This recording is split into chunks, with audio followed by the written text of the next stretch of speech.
క్రీస్తును క్రైస్తవ్యాన్ని ద్వేషించి దూషించిన క్రీస్తు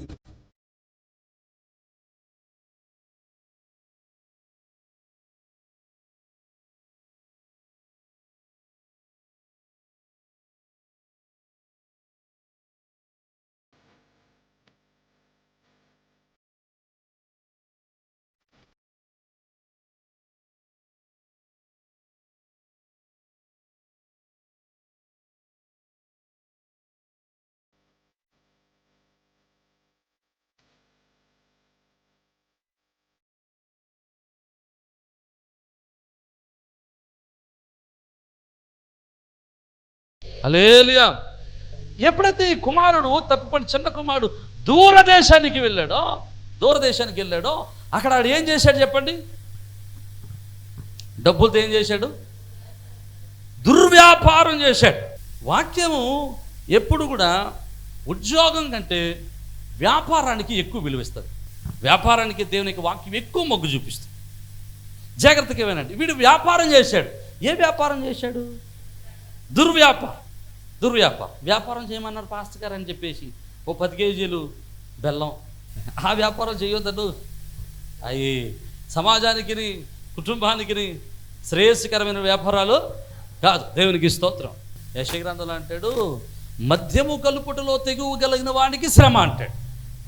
మద్యము కలుపుటలో తెలుగు కలిగిన వాడికి తెగువ కలిగిన వాడికి శ్రమ. అక్కడ 8 శ్రమలు ఉంటాయి.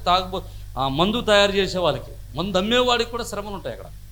అవి తర్వాత నేర్చుకుందాం, సందర్భం కాదు. దుర్వ్యాపారం చేసి డబ్బంతా పాడు చేశాడు. జాగ్రత్తగా వినండి. దుర్వ్యాపారం చేసి డబ్బులు పాడు చేశాడు. ఇక్కడ దుర్వ్యాపారం అని తెలుగులో రాశాడు, కానీ హెబ్రూ బైబిల్లో ఆ పదానికి 3 అర్థాలు ఇచ్చాడు. ఆ 3 అర్థాల్లో మొదటిది ఏంటంటే విచ్చలవిడిగా ఖర్చు పెట్టాడట. ఆ నాన్న ఆస్తి అంతా తొండుంటుంది, డబ్బు తెచ్చుకున్నాడు, విచ్చలవిడిగా ఖర్చు పెట్టాడు. రెండవది అల్లరి కోసం ఖర్చు పెట్టాడట. దేనికోసం? అల్లరి కోసం ఖర్చు పెట్టాడు.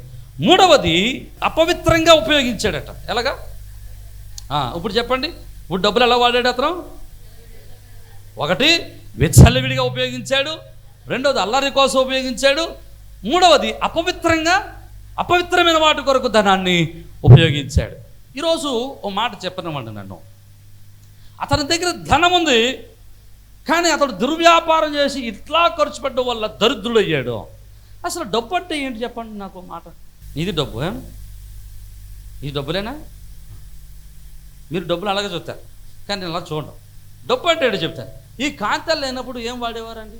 నాణ్యాలు వాడేవారు. నాణ్యాలు రాకముందు, ఇప్పుడు కాగితాలు రాకముందు నాణ్యాలు అన్నారు, మరి నాణ్యాలు రాకముందు అని అంటున్నాను.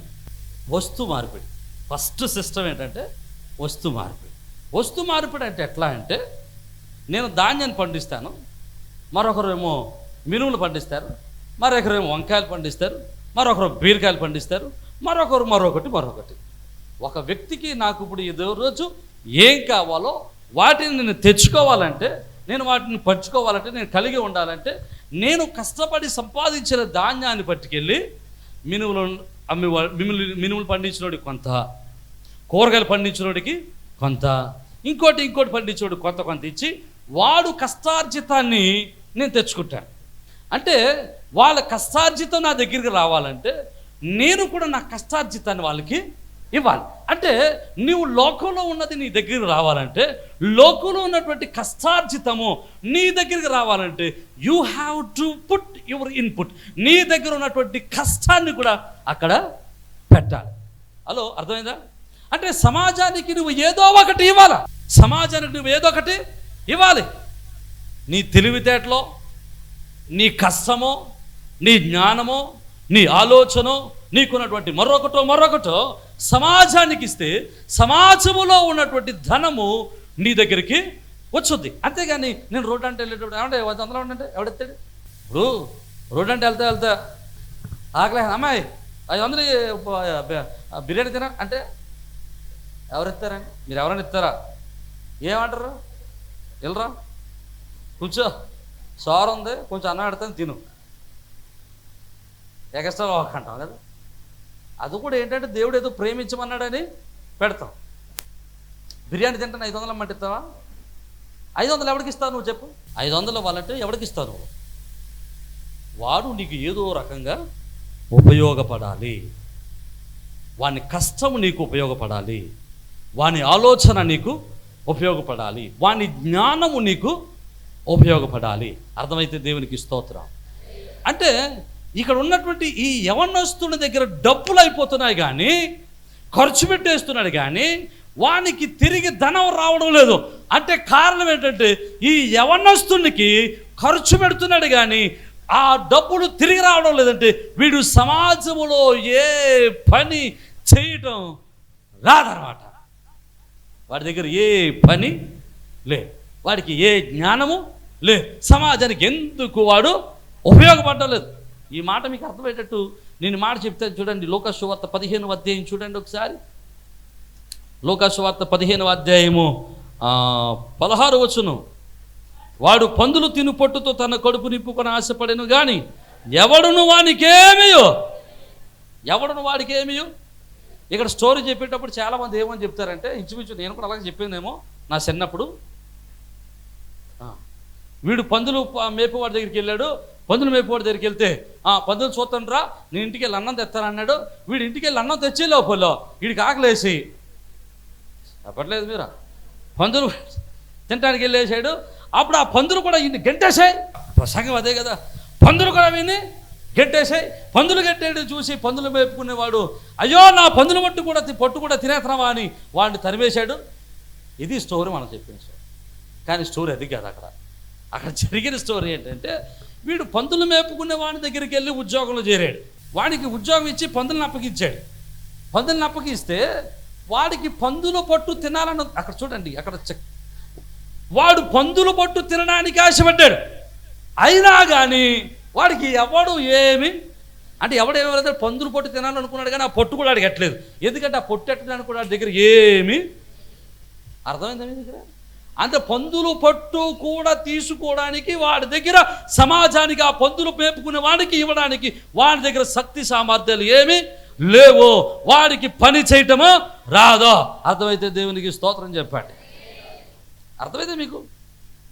అంటే సమాజంలో పని చేయడం రాకపోతే పందులు పెట్టు తినడానికి కూడా నువ్వు గిడవు. అందుకనే బైబిల్లో దేవుడు ఏమంటాడు, అపోస్తలుడు పౌలు ఏమంటాడంటే, పని చేయకుండా భోజనం చేయొద్దు అంటే. మీకు ఒక్క మంచి మాట చెప్పి నేను ముగిస్తాను, ముందరికి వెళ్తాను. ఒకసారి ఎక్కడో స్టోరీ చదివాను. ఒక పెద్ద షిప్ ఆగిపోయింది. పెద్ద షిప్ ఆగిపోతే చాలామంది ఇంజనీర్లు వచ్చి షిప్ అంతా చూశారట. ఆ ప్రాబ్లం ఏంటో ఎవరో కనిపెట్టలేకపోయాడట. కనిపెట్టలేకపోతే అప్పుడు ఈ ఇంజనీర్లందరికీ ఎవడో నాకున్నట్టు గుర్తొచ్చాడు. అలా పలానా నానిబాబు ఉంటాడు, వాడైతే బాగా చేస్తాడు అని చెప్పారంట. అప్పుడు నానిబాబుకు ఫోన్ వచ్చింది, బాబా మాకు కొంచెం షిప్ చూడండి. నేను సుత్తట్టుకుని వెళ్ళి ఇంజిన్ అంతా తిరిగి చూశాను. ఇంజిన్ అంతా చూసిన తర్వాత నాకు తెలిసింది, సమస్య తెలిసింది. చిన్న నట్టోటు పైకి వచ్చింది, సుత్తించుకుని 2 దెబ్బలు కొట్టాను. ఇంజిను స్టార్ట్ అయిపోయింది. సార్ బిల్ ఎంత అంటే, నేను ఆఫీస్కి వెళ్ళి పంపిస్తానన్నాను. ఆఫీస్కి వెళ్ళిన తర్వాత నేను బిల్ ఇన్వాయిస్ రాసి ఆ షిప్ ఓనర్కి పంపించాను. 1,00,000 రూపాయలు. ఎంత? మీరు అలా చూస్తున్నారు, ఆడు కూడా అలా చూశాడు. ఏంటి సుత్తిచ్చు కొట్టిన 1,00,000 రూపాయలా అని లెటర్ పెట్టారంట. ఏంటి సుత్తికి 2 లక్షలా, సుత్తికి 1,00,000 రూపాయలా అన్నాడంట. సుత్తికి 200. కానీ సమస్య అక్కడ ఉందని తెలుసుకోవడానికి 9 లక్షల కాదు, 99,900 800, అది సుత్తికి 200. మిగతా డబ్బులన్నీ సమస్యను కనిపెట్టడానికి నేను వాడిన జ్ఞానానికి. దేవునికి స్తోత్రం. నీకు దగ్గర ఏముందని నీకు దగ్గర డబ్బులు వస్తాయి? నువ్వు ఏం చేస్తున్నావు అని నీ దగ్గరికి ఐశ్వర్యం వస్తుంది. దేవుడు ఊరికి డబ్బులు ఇవ్వడాడు. ఆదాముతో దేవుడు చెప్పాడు, రే అవదామా, నువ్వు కష్టపడి చెమటోడిచి ఆహారాన్ని తినాలి. యోబును దేవుడు ఆశీర్వదించాడు. యోబును ధనవంతుడు చేశాడు దేవుడు. ఎలా చేశాడు యోబును ధనవంతునిగా? అతడి చేతి పనిని హీ డిడ్ సమ్ వర్క్, అతడు వర్క్ చేయడం మొదలెట్టాడు. ఆ పనిని దేవుడు ఆశీర్వదించాడు. దేవునికి స్తోత్రం. దేవుడు నిన్ను ఆశీర్వదించాలని, నిన్ను గొప్పవాడిగా చేయాలని, ధనవంతుడిగా చేయాలని దేవుడు చూస్తున్నాడు. కానీ యు ఆర్ డూయింగ్ నథింగ్. నువ్వే పని. జాగ్రత్తగా చూస్తే దేవుడు మన దగ్గర నుంచి కోరేది ఒక కష్టం. ఆ కష్టాన్ని దేవుడు ఫలభరితంగా ఆశీర్వాదకరంగా చేయాలని ఆయన ఎల్లప్పుడూ ఎదురు చూస్తూనే ఉన్నాడు. అర్థమైతే దేవునికి స్తోత్రం చెప్పండి. వీడికి ఈ పందులు తినే పొట్టు కూడా ఇవ్వలేదంటే దాని అర్థం ఏంటంటే వీడి దగ్గర ఆ పందులు పొట్టు ఇవ్వడం కూడా వీడికి అనవసరం అనిపించే అంతగా ఉన్నాడు. అంటే వాడికి పందులు పొట్టుకు తగిన పని కూడా వాడి దగ్గర లేదన్నమాట. అప్పుడు అక్కడ చదవండి, అక్కడ అంటాడు చూడండి, అప్పుడు వానికి బుద్ధి వచ్చినప్పుడు ఏమొచ్చింది? ఏ బుద్ధి వచ్చింది? తినేసి గుర్రగారిలో తిరిగితే కుదరదా, ఏదో ఒక పని చెయ్యాలి. అప్పుడు అంటాడు మా నాన్న దగ్గరికి వెళ్ళి, నాయన మీ ఇంట్లో చాలామంది పనులు ఉన్నారు కదా, నేను కూడా పని చేస్తాను, నాకు పని అప్పగించి అన్నాడు. దేవునికి స్తోత్రం. ఎందుకు ఈ యొక్క తప్పిపోయినటువంటి చిన్న కుమారుడు దరిద్రుడయ్యడం? సామెతల గ్రంథం 23వ అధ్యాయం 21వ వచనం. ఎందుకు దరిద్రులం అవుతాం? మనం ఎందుకు బేదలం అవుతాం? చిన్న కుమారులోంచి మనం నేర్చుకోవాల్సిన కొన్ని పాఠాలు. ఎందుకు మనం దరిద్రులం అవుతాం? త్రాగుబోతులను, తిండిబోతులను దరిద్రులు అవుతాయి. నిద్రమొత్తు చింపురు గుట్లకు కారణం అవుతుంది. దేవునికి స్తోత్రం. ఇక్కడ చింపురు గుట్లకి దరిద్రానికి కారణం 3 కారణాలు ఉన్నాయి. ఏంటి? త్రాగుబోతులు, తిండిబోతులు, నిద్రబోతులు. వీళ్ళ ముగ్గురు ఖచ్చితంగా దరిద్రులు అవుతారని నేను చెప్పట్లేదు సుమా. ఒక ఆయన అన్నాడంట, మీ పాస్టర్ గారు ఎప్పుడు తాగుబోతుల గురించే చెప్తాడా అన్నాడంట. మరి నేనేసాను, బైబిల్ చెప్పింది, మరి నేనేసాను. చెప్పకూడదంట. దేవునికి స్తోత్రం. అంటే నేనేం చెప్పాలి? అయ్యా మరి పొద్దున్నే లేచి 90 వేసి మొహం కడుక్కొని తర్వాత ఏమంటో తెలియదు, మొన్న క్వార్టరేమో 2 క్వార్టర్లు వేసి ప్రార్థనకు వచ్చాయి అని చెప్తే అంత ఆనందమో కాదండి. దేవునికి స్తోత్రం. ఇక్కడ వాక్యం చెబుతుంది, త్రాగుబోతులు దరిద్రులు అవుతారు. నేను కొంతమంది త్రాగుబోతులను చూస్తాను. సమాజంలో కోకోలలో కూడా ఉన్నారు కదండి. పిల్లలకి పప్పలు తేడి, భార్యకు చీరకొండ, పోనీ భార్యకు ఎప్పుడూ కూడా ఒక స్వీట్ ముక్క కట్టుకొచ్చినోడు ఉండడు, ఓ మిరగ బజ్జి తేడు. తల్లిదండ్రులకి ఎప్పుడూ తిండెట్టడు, ఈడు తిండం వాళ్ళకి ఎట్టడం. పిల్లలు కనేసి రోడ్డు మీద వదిలేసాడు అంతే. కానీ సందలడితడికి అదేదో అంటారు కదా, దాన్ని ఎండా తాగి ఇంట్లో ఖర్చు పెట్టడానికి డబ్బులు లేవు, కానీ త్రాగడానికి నేను మంచి మాట చెప్తాను. వీడు త్రాగి త్రాగి త్రాగి వీడు తాగుతూనే ఉంటాడు, కొడుకు పెరుగుతూనే ఉంటాడు కదా. వీడు తాగుతూనే ఉంటాడు, వీడు తాగుతున్నాడు కదా, వీడు సంపాదించడానికి కొడుకు అలాగే ఉంటాడేంటి, వీడు పెరుగుతాడు. వీడు కొడుకు పెరిగి పెద్దోడేసరికి తాగుబోతుడు అప్పుడు వస్తుంది బుద్ధిడికి. వీడు పందులు పొట్టు దగ్గర బుద్ధి వచ్చినట్టుగా వీడికి అప్పుడు బుద్ధి వచ్చి, చీ ఎదవ జీవితం, తాగుడు తాగేదాడవా. ఎప్పుడు వస్తుందంటే బుద్ధి, ఆ పెరిగిన కొడుకు తండుతూ ఉంటాడు అనమాట.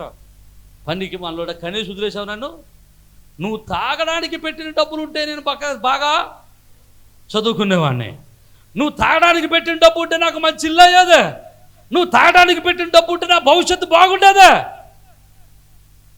అప్పుడు బుద్ధి వస్తుంది. ఉపయోగం ఏంటి? అర్థమైతే దేవునికి స్తోత్రం. ప్రియమైన దేవుని పిల్లరా, ఈరోజు త్రాగుబోతులు పెట్టే ఖర్చు వాళ్ళ పిల్లల భవిష్యత్తులు అంధకారంగా మారిపోతున్నాయి. వాళ్ళ పిల్లల యొక్క భవిష్యత్తుకు వాడాల్సిన డబ్బంతా కూడా వీళ్ళు దేనికోసం వాడుతున్నారంటే, వీళ్ళు త్రాగుతున్నారు. పిల్లల భవిష్యత్తులు దినదినము చీకటిలోనికి, అంధకారంలోనికి వెళ్ళిపోతాం. పిల్లలు ఎదుగుతామన్నారు, వాళ్ళకి ఏం కావాలో చూడలేని పరిస్థితి. త్రాగుబోతులు వాక్యం చెబుతుంది ఏమవుతారంట. నేను మాట్లాడతలే సోమా, మా భాషగా తాగుబోతులు తెలుసు, నేను అంటలేదు. వాక్యం చెబుతుంది ఏమవుతుంది, త్రాగుబోతులు దరిద్రులు అవుతారు. నువ్వు త్రాగుబోతు అయితే ఖచ్చితంగా దరిద్రుడు అవుతావు. త్రాగుబోతు త్రాగుడు వదులుకుంటేనే నువ్వు ఐశ్వర్యవంతుడు అవుతావు. దేవునికి స్తోత్రం. రెండవది తిండిబోతులు. వీళ్ళ శోభరం, ఈడంతే. మనకి పొద్దున్న తెల్లారితే మధ్యాహ్నం డొక్కలోకి ముక్క వెళ్ళాలన్నా ముక్క కావాలి, డొక్కలోకి ముద్ద వెళ్ళాలంటే ముక్క కావాలి, ముక్క లేకపోతే ముద్ద దిగదు. ఓ మాట చెప్తాను. ఒక ఆయన నాతో అనేవాడు, మేము వారానికి 3 సార్లు అంటే 3 కోళ్ళు కొట్టాల్సిందే, 100 రూపాయల మాసమే చెట్టదని మాకు. చేప తెచ్చామంటే పెద్ద పెద్ద చేపలు 2 చేపలు ఉండాల్సిందే అన్నాడు. ఫోన్లో ప్రభా దేవుడిని నిన్ను ఆశీర్వదించాడు బాబా, నువ్వు తిను. తర్వాత కొంతకాలానికి ఇల్లు వాకల కొంప అన్నీ అమ్ముకుని ఉరుదులు పెట్టి వెళ్ళిపోయాడు. అర్థమైతే దేవునికి స్తోత్రం. హల్లెలూయా. వీడి ఆస్తి అంతా దేనికి సరిపోయింది? నువ్వు తినడానికి కాదు బతకడం కోసమే తినాలి. తిండి దేనికంటే నీ శరీరానికి ఇంధనం లాంటిది, శరీరానికి ఇంధనం లాంటిది ఆహారము. నిద్రమొత్తు మూడోది. దీని గురించి చెప్పుకోకర్లేదు అనుకోండి. నిద్రమొత్తు పొద్దున్న 9 అయితే కానీ మనోడికి నువ్వు మంచాన్ని కంచాన్ని ఇంకోటేంటి మందుకాయని ప్రేమించినంతకాలం నీ దరిద్రత నిన్ను విడిచిపెట్టదు. నువ్వు వీటిని విడిచిపెట్టడం మానేసి దేవుణ్ణి ప్రేమిస్తే నీ జీవితాలు మార్చబడతాయి. అర్థమైతే దేవునికి స్తోత్రం చెప్పండి. రైట్, ఇంక 2 చూద్దాం. సామెతల గ్రంథం 28వ అధ్యాయము 19వ వచనం. అక్కడ రాస్తాడు, వ్యర్థమైన వాటిని అనుసరించే వారికి కలుగు పేదరికము. ఎంతెంత కదా అయ్యి బాబా చెప్పలే. వ్యర్థమైన వాటిని అనుసరించడం అంటే టీవీలో వంటలకు చూసేవి ఎంత అందంగా ఉందో, సీవీ ఎలా తిప్పింది, చీర చూసేవి ఎలా కట్టిందో, ఆ కారు చూసేవి ఎలా ఉందో, ఆ ఇల్లు చూసేవి ఎలా ఉందో, ఇలాంటివన్నీ అనుసరించుకుంటూ పోతే నీకు కలిగేటువంటి పేదరికం. అర్థమైతే దేవునికి స్తోత్రం. నువ్వు దేన్ని వెంబడిస్తున్నావు? Whom you are following. అందుకనే ప్రభు అంటాడు, పైనున్న వాటిని వెతకండి, పరలోక సంబంధమైన విషయాలను మాత్రమే వెతకాలి. సామెతల గ్రంథం 6వ అధ్యాయం 26వ వచనం. సామెతల గ్రంథం 6వ అధ్యాయం 26వ వచనం. వేశ్య సాంగత్యము చేయువానికి రొట్టె తునక మాత్రమే మిగిలి ఉండడం. ఇక తర్వాత ఎవడు దరిద్రుడు అవుతాడట? వేశ్య సాంగత్యము చేయువాడు. 6:26. కుటుంబ విలువలు కోల్పోయి యేసుక్రీస్తు ప్రభుల వారి ఉపమానం చెప్పాడు ఆయన. విత్తువాని ఉపమానంలో మొదటి విత్తనాలు ఎక్కడ పడ్డాయి? మొదటి విత్తనాలు త్రోవ పక్కన పడ్డాయి. రెండో విత్తనాలు ఎక్కడ పడ్డాయి? ముండ్ల పొదల్లో. దేవునికి స్తోత్రం. ఆ ముండ్ల పొదలలో పడిన విత్తనాలు దేవునికి స్తోత్రం. దరిద్రం అన్నమాట. కనుక దేవుడు శారీరకమైన అపవిత్రతను దేవుడు ద్వేషిస్తూ ఉన్నాడు. శారీరకమైన అపవిత్రతను కలిగి ఉంటే అది దరిద్రతలోనికి నడిపిస్తుందని, దేవుణ్ణి భయం లేకుండా బ్రతికితే అది దరిద్రతలోనికి నడిపిస్తుంది వాక్యం సెలవిస్తాం. యేసేపు శరీర కోరికలు తీర్చుకునే అవకాశము కలిగిన, వేశ్యా సాంగత్యం లేకపోతే తన జీవితంకు పవిత్రతను కోల్పోయేటువంటి అవకాశము కలిగిన తన పవిత్రతను కాపాడుకున్నాడు. కనుక యేసేపును దేవుడు అన్నింటిలోనూ దాసుడిగా ఉన్న ఆశీర్వదించబడ్డాడు, ఖైదీగా ఉన్నప్పుడు ఆశీర్వదించబడ్డాడు, రాజుగా ఉన్నప్పుడు ఆమేన్ హల్లెలూయా. స్థితి ఏదైనా ఆశీర్వాదం నిన్ను విడిచిపెట్టి పోదో. అర్థమైతే దేవునికి స్తోత్రం. నువ్వు దాసుడు అయితే ఏంటి, ఖైదీ అయితే ఏంటి, రాజు అయితే ఏంటి, ఎక్కడున్నా నువ్వు ఆశీర్వదించబడుతూనే ఉంటావు. హల్లెలూయా. ఇక నాలుగవది సామెతల గ్రంథం 21వ అధ్యాయం 17వ వచనం. సుఖభోగములు యందు వాంఛ కలిగిన వానికి లేమి కలుగుతుంది. ఎవరికి లేమి కలుగుతుందట? సుఖభోగాలు అంటే కష్టపడ్డవి ఇష్టం ఉండదు. దీనికి కష్టపడ్డవి ఇష్టం ఉండదు, చెమట పడతావి ఇష్టం ఉండదు. కష్టపడని వానికి కలిగే నష్టము అంత ఇంత కాదు. నువ్వు శరీరాన్ని సుఖపెట్టాలనుకుంటే ఖచ్చితంగా నేను దరిద్రం వెంటాడుతుందని వాక్యం చెబుతుంది. అందుకని అబ్రహాం ఆదాముతో దేవుడు అంటాడు, చెమట పడచాలి తినాలి అని. తర్వాత సామెతల గ్రంథం 13వ అధ్యాయం 4వ వచనం. సోమరి ఆశపడతాడు కానీ ప్రాణానికి ఏమీ దొరకదట. సోమరుడు ఆశపడమే తప్ప ఏమీ ఉండదట. సామెతల గ్రంథం 13వ అధ్యాయం 18వ వచనం. శిక్షను ఉపేక్షించు వానికి అవమానము దారిద్ర్యతలు ప్రాప్తిస్తాయి. హలో, ఇది కొంచెం విషయం చెప్తాను. శిక్షను ఉపేక్షించడం అంటే రిజెక్టింగ్ ద కరెక్షన్ అంటే ఎవడైనా నిన్ను నీ తప్పిదాలను చెప్పినప్పుడు, నీ లోపాలను సరిచేయడానికి ఇష్టపడినప్పుడు, నాకన్నీ తెలుసు అని ఉపేక్షిస్తే నువ్వు దరిద్రుడు అవుతావు. నేను ఈ కోణంలో చెప్పుకుంటూ వస్తాను. ఒక తాపి మేస్తున్నాడు, ఉదాహరణ చెబుతున్నా. ఒక తాపి మేస్తున్నాడు, లేదా వడ్రంగి మేస్తున్నాడు, లేదా మరొక వాడు మనం ఎవరిలో ఒక హైర్ చేసుకున్నాం, మనం ఒకరిని పనిలో పెట్టుకున్నాం. ఆ పనిలో పెట్టుకున్న అతనికి మనకు ఎలా కావాలో చెప్తున్నాం. అయ్యా నాకు కిటికీలు ఇలా కావాలి, నా గోడ ఇలా కావాలి, నా పని ఇలా ఉండాలి, అయ్యా నా పని ఇలా చేయాలి అని మనం చెప్తున్నాం. అతను చేస్తున్నప్పుడు తప్పిదాలు జరుగుతున్నప్పుడు మనం చెప్తున్నాం, అయ్యా ఈ గోడ ఎలా వచ్చింది, కింద అంటుకోలేదు, పైన ఎలా ఉంది, అయ్యా కొంచెం జాగ్రత్తగా చేయండి అంటే చెప్పా ఉన్నా వెళ్ళిపోనా అన్నాడు వీడు. నువ్వేం చేస్తావు? సరే బాబో చేసే అంటావు. ఇంటికి వెళ్ళిన తర్వాత, బాబా రేపు డబ్బులు లేవు, చేతిలో డబ్బులు లేవు, పని ఉన్నప్పుడు చెప్తేలే అంట. అంటే వీడికి ఏం పోయింది? ఇప్పుడు పని పోయింది.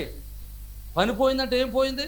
పని పోయిందంటే, నీ సర్వీస్ ఆడికి నచ్చలేదంటే వాడి దగ్గర నుంచి నీకు రావాల్సిన డబ్బులు ఆగిపోయాయి. అర్థమైతే దేవునికి స్తోత్రం. శిక్షను ఉపేక్షించక శిక్షను స్వీకరించి, కరెక్షన్ స్వీకరించి, లోపాలను సరి చేసుకోవడానికి ఇష్టపడితే నీ పని మెరుగుపడుతుంది. నీ పని మెరుగుపడటం ద్వారా నువ్వు ఆస్తిపరుడు అవుతావు. అర్థమైతే దేవునికి స్తోత్రం. పని వచ్చే కదా డబ్బులు ఇచ్చి నీ మొహం చేసి ఆడెత్తాడండి. శిక్షను ఉపేక్షించేవాడు దరిద్రుడు అవుతాడు. అంటే కరెక్షన్ని నువ్వు స్వీకరించకపోతే, లోపాలను సరి చేసుకోకపోతే నువ్వు దరిద్రుడు అవుతావు. తర్వాత విషయం, సామెతల గ్రంథం 28వ అధ్యాయం 22వ వచనం. చెడు దృష్టి గలవాడు ఆస్తి సంపాదింప ఆతురపడును, తనకు దరిద్రత వచ్చునని వానికి తెలియదు. హలో, ఇక్కడ ఇంకో మాట అన్నాడు, డబ్బులు సంపాదించాలని ఆతురత పడేవాడికి ఏమవుతుందంట? దరిద్రత వస్తుంది. అదేంటి? డబ్బులు సంపాదించాలని ఆత్రపడేవాడికి దరిద్రత రావడం? ఇది మాట చెప్తారు. వీడి ఆశ అంతా ఏంటంటే డబ్బులే. వీడి పని ఏం చేస్తాడో అనవసరం. వీడి పని ఎంత చేస్తాడో, పని ఏముండదా? ఇవాళ పని వచ్చిందా అంటే ఒక 1 కేజీ బంగారం కొనేయాలన్నమాట. వీడు డబ్బులు సంపాదించాలని ఆశ. ఎంత పని చేస్తున్నామా? పనికి తగిన డబ్బు అడుగుతున్నామా? లేకపోతే పనికి సరిపడినటువంటి ధనాన్ని స్వీకరిస్తున్నామా? మనం ఏం మాట్లాడుతున్నాం లేదు. వీడి ఆశ అంతా ఏమొస్తుందో పరుగులెట్ల. అందుకోసమే వాక్యం అంటాడు, ఆతురత పడటం అంటే ఇక విలువలు విడిచిపెట్టడం, జ్ఞానాన్ని విడిచిపెట్టడం, తెలివితేటలు విడిచిపెట్టడం, డబ్బు మీద ఆశ పెట్టడం, డబ్బు మీద కను దృష్టి పెట్టడం. ఎప్పుడైతే డబ్బు మీద కను దృష్టి ఉందో, ఆ డబ్బును సంపాదించడానికి దేవుడు పెట్టిన నియమాలను మనం పాటించలేం. హలో, డబ్బులు సంపాదించాలని ఆశపడితే దైవ నియమాలను విడిచిపెడతాం. అంతే కదండి. డబ్బులు సంపాదించడానికి కదా శరీరాన్ని నమ్ముకున్న వాళ్ళు ఉన్నారు, శరీరాన్ని నమ్ముకున్న వాళ్ళు ఉన్నారు, బ్రతుకులు నమ్ముకునే వారు ఉన్నారు, పగవాని తోటివాని యొక్క లోపాలు నమ్ముకునే వాళ్ళు ఉన్నారు. హలో, లేరంటారు. ఎవరిదైనా సీక్రెట్ నా దగ్గర ఉందనుకోండి, రే సీక్రెట్ చెప్పేనా, డబ్బులు ఇస్తావా? వీడికి ఉందా, విలువ ఉందా? వీడికి ఏదైనా చేస్తారు. వీడికి ఆశ ఏంటంటే డబ్బులు సంపాదించడమే. వీడు విలువలు కోల్పోతాడు. డబ్బులు సంపాదించడానికి కొన్ని దేవుడు నియమాలు పెట్టాడు. చూడండి, ఆస్తిని సంపాదించడానికి ఆలస్యం అవుతుందంటే కంటే ఆ ఆస్తిని సంపాదించడానికి కావలసిన పద్ధతులు, విధానాలు, విధి విధానాలు నేర్చుకోవడానికి ఆలస్యం అవుద్ది. ఆ విధి విధానాలు నేర్చుకుని మనం డబ్బులు సంపాదించగలిగితే, దేవుని యొక్క క్రమానుసారంగా డబ్బులు సంపాదించగలిగితే, ఒకవేళ ఆ వ్యాపారంలో, ఆ పనిలో నీకు నష్టం వచ్చినా మరలా ఆ నష్టాన్ని కూర్చుకోవడానికి నీవు నేర్చుకున్న విధి విధానాలు నిన్ను మరలా తిరిగి ధనవంతుని చేస్తాయి. అర్థమైతే దేవునికి స్తోత్రం. విధి విధానాలు లేనటువంటి సంపాదన నువ్వు పడ్డావా, ఇక లెగలేవు. కనుక నువ్వు విధి విధానాలను, దేవుని యొక్క నియమాలను నేర్చుకోగలిగితే డబ్బులు సంపాదించినప్పుడు దాన్ని ఎలా వాడాలో తెలుస్తుంది, లేనప్పుడు దాన్ని ఎలా పొందుకోవాలో అర్థమవుతుంది. అర్థమవుతున్న వారు ఒక్కసారి దేవునికి స్తోత్రం చెబుదాం. హల్లెలూయా. ఇక చివరి విషయం, ఇంకో విషయం కూడా చెప్తాను. వాక్యులు సామెతలు అంటాడు, నాశనానికి ముందు దరిద్రుడు అయ్యాడంటే అది ఒక కారణం అయి ఉండొచ్చు. ఎక్కడో ఉండాల్సినోడు పడ్డావంటే నీ ఇంట్లో ఏదో గర్వం, చెప్పట్లేదు మీరు, వచ్చి పడింది. వీడికి డబ్బు ఉందన్న గర్వమే తప్ప సమాజాన్ని నేను ఏం పని చేస్తానన్నది లేదు. ఈ చిన్నవాడు, ఈ చిన్న కుమారుడు గర్వంతో బ్రతకడం వలన వాని మీదకి దరిద్రత వచ్చి పడింది. సామెతల గ్రంథం 11వ అధ్యాయము 24వ వచనం అంటాడు, తగిన దానికంటే తక్కువ ఇచ్చి లేవులోనికి వచ్చిన వారు కలరు. ఇచ్చి లేవు, తగిన దానికంటే తక్కువ ఇచ్చి లేవులోనికి వచ్చిన వారు. దేవుడు నియమ నిబంధనలను అనుసరించి దేవునికి ఇచ్చడంలోను, బేదలకు ఇచ్చడంలోను, దేవుడిని పని చేయడంలోను మనం ఇవ్వాల్సిన నియమాలను అనుసరించి ఇవ్వకపోవడం వలన కూడా మనం దరిద్రులం అవుతామని వాక్యం చాలా స్పష్టంగా చెబుతుంది. అర్థమైతే దేవునికి స్తోత్రం చెప్పండి. తగిన దానికంటే తక్కువ ఇచ్చాడు కానీ ఏమయ్యాడు? లేములోనికి వచ్చాడు. అంటే ఎందుకు ఇచ్చి లేములోనికి వచ్చాడంటే ఇవ్వాల్సింది అంటే నియమాన్ని పాటించలేదు. ఇస్తే ఉపయోగం ఏంటి? దేవుని నియమం ఏంటో, క్రమశిక్షణ ఏంటో ఆ క్రమశిక్షణ అనుసారంగా జీవించకపోవడం వలన దరిద్రులమయ్యాం. మనం ఎంత ఉద్యోగస్తులమైనా, ఎంత వ్యాపారవేత్తలమైనా, ఎంత ధనాన్ని సంపాదించినా, మన ఆ తల్లిదండ్రుల దగ్గర మనకు ఎంత ఆస్తి వచ్చినా మనం ఇంకా దరిద్రంలో ఉండడానికి గల కారణం ఏంటంటే దేవుడి నియమ నిబంధనలను పాటించకపోవడం. ఈ చిన్న కుమారుడు ఇలాంటి నియమాలన్నిటినీ తొంగలోకి తొక్కేసి, ఈ నియమాలన్నిటిని విడిచిపెట్టేసి ఏమయ్యాడు? ఇప్పుడు ఏమయ్యాడమ్మా? దరిద్రుడయ్యాడు. దేవునికి స్తోత్రం. వాడు దరిద్రుడయ్యాడు. పందులు పట్టు కూడా వాడికి పెట్టకపోతే అప్పుడు వచ్చిందంట ఏంటికి? బుద్ధి వచ్చింది. ఏ బుద్ధి వచ్చింది? మన రూపం చూసి, మన అందాన్ని చూసి, మన బట్టను చూసి, మన ఇంటి పేరు చూసి, మన యొక్క స్తోమతను చూసి, మా నాన్న చూసి ఎవడో నాకు డబ్బులు ఇవ్వడం, నాకు ఎవడైనా ఏదైనా ఇవ్వాలంటే నేను సమాజానికి ఏదైనా చేయాలి. దేవునికి స్తోత్రం. ఆవిడ బుద్ధి వచ్చి, నాన్న నీ దగ్గర పని చేస్తాను అని అడగడానికి వెళ్ళాడు. ఆడ వెళ్ళేటప్పుడు వాళ్ళ నాన్నతో మాట అంటున్నాడు, నాయనా నీకును పరలోకానికి వ్యతిరేకంగా నేను పాపము, కుటుంబానికి, దేనికిని, దేవునికంటే దేవుని నియమాలకు వ్యతిరేకంగా, దేవుని నియమాలకు వ్యతిరేకంగా పనిచేశాను, అందుకని నేను దరిద్రుడయ్యాను, ఈ స్థితిలో ఉన్నాను, నన్ను క్షమించు అని ఒప్పుకోగలిగాడు. దేవునికి స్తోత్రం. ఒకవేళ ఇప్పటి వరకు ఇలాంటి స్థితిలో నువ్వు పడిపోయి దరిద్రతలు అనుభవిస్తూ ఉంటుంటే నువ్వు చేయాల్సిన పనులు 3 ఉన్నాయి. 3 పనులు. హలో, ఎన్ని? 1, తండ్రిని విడిచిపెట్టిన నువ్వు తిరిగి తండ్రి దగ్గరికి రావాలి. హలో, ఏం చేయాలి? నువ్వు తిరిగి you have to come back to the father. మనం దేవుని దగ్గరికి తిరిగి రావాలి, దేవుని నియమాల దగ్గరకు రావాలి. మన ఇష్టానుసారంగా మన ఆలోచన ప్రకారం కాదు, దేవుని నియమాలను అనుసరించి నడవడానికి మన విధి విధానాలు, మన ఆలోచన విధానాన్ని మార్చుకోవాలి. రెండవది మనం దేవుని దగ్గరికి వచ్చినప్పుడు సామెతల గ్రంథం 28:11 ప్రకారం చూస్తే మన అతిక్రమాలన్నిటినీ మనం ఏం చేయాలి? ఒప్పుకోవాలి, విడిచిపెట్టాలి. ఒప్పుకుని విడిచిపెట్టాలి, అప్పుడు మనం కనికరించబడతాం. అక్కడ అంటున్నాడు, మనం మూలవాక్యంలో అపోస్తులైన యోహాను రాస్తూ 3వ పత్రిక 2వ వచనం, ఆత్మ వర్ధిల్లుచున్న కొలది మీరు అన్ని విషయాల్లోనూ వర్ధిల్లాలి. మన అన్ని విషయాల్లో వర్ధిల్లాలి అంటే మన ఆత్మ విషయాలలో కూడా వర్ధిల్లే వారమై ఉండాలి. అర్థమైతే దేవునికి స్తోత్రం చెప్పండి. హల్లెలూయా. నియమాలు అందరికీ పనిచేస్తాయి. హలో, దేవుడు పెట్టిన నియమాన్ని పట్టి ఇచ్చి ఐశ్వర్యవంతులు అయ్యే వాళ్ళు ఉన్నారు. కానీ ఆత్మ వర్ధిల్లుచున్న కొలది మనం దేవుని సన్నిధిలో మనం వర్ధిల్లగలిగితే ఆ ఆశీర్వాదం మన దగ్గర నుంచి దొంగిలించగలిగిన శక్తి సామర్థ్యాలు ఎవరికి లేవు. హల్లెలూయా. అంటే 3 విషయాలు. మనం తిరిగి ఆశీర్వదించబడాలంటే ఒకటి, we have to come back to the lord. మనం దేవుని దగ్గరికి తిరిగి రావాలి, దేవుని నియమాల దగ్గరికి రావాలి. మన సొంత నియమాలు, మన సొంత ఆలోచనలు, మన ఎకానమిక్స్ కాదు, దేవుని ఎకానమీలోనికి రావాలి, దేవుని ఎకానమిక్ సిస్టంలోనికి రావాలి. రెండవది, we have to obey and we have to అన్నిటినీ మనం అన్నిటినీ విడిచిపెట్టాలి. వి హ్యావ్ టు మనం అన్నిటినీ ఒప్పుకోవాలి.